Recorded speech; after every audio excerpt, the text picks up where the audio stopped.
So, not only are our features leonine, not only are we leonine on the outside and lionized on the inside, but I would also argue that our consciousness, the way that we even think, is leonine, right? That we are half man, half lion.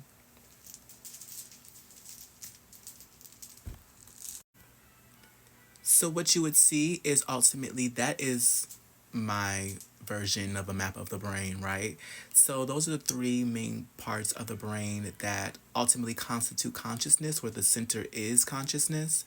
And so you have the reptilian side of the brain, which is determining whether an event is a special opportunity or a threat.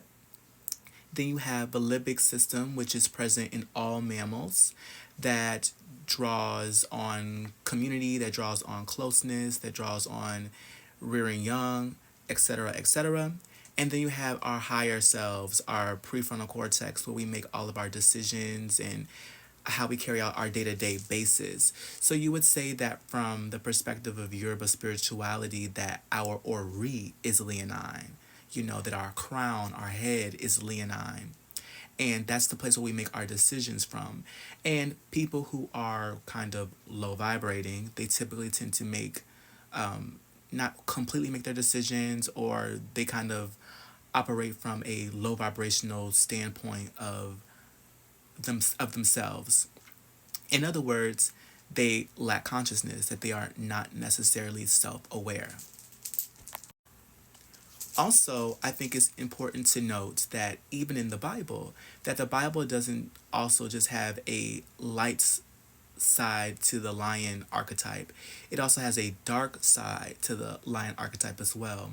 So, as the archetype of a lion emerges in the Bible, yes, on one hand, it is a symbol of power, it is a symbol of strength, but on the other hand, it is a symbol of destruction. It is a symbol of, you know, of destruction and death and things like that.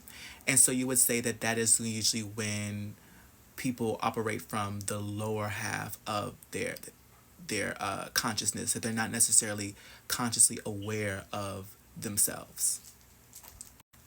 You have Bible verses, for example, like 1 Peter 5 and 8, that says the devil goes around seeking whom he may devour, right? That is sort of the primitive side, that is the devil representing or symbolizing our darker half, our shadow side, our primitive side of the lion archetype. Also, you have Jeremiah 4 and 7 that talks about how the lion goes and lays waste to the city, that God used lions to do that, to devour his enemies and things like that. So there is ultimately a destructive component to the lion archetype. So when you then begin to become conscious, when you become self-aware of yourself, you then guard your heart, you guard your iwa, which is your character, and you protect your ori, so that way you're operating at your highest potential, and you operate from a place of power as a sort of a place of destruction within your life. So, like I said, the most important thing is to know your strength so that you can stand in your power. You are leonine. You are lionized on the inside and the outside.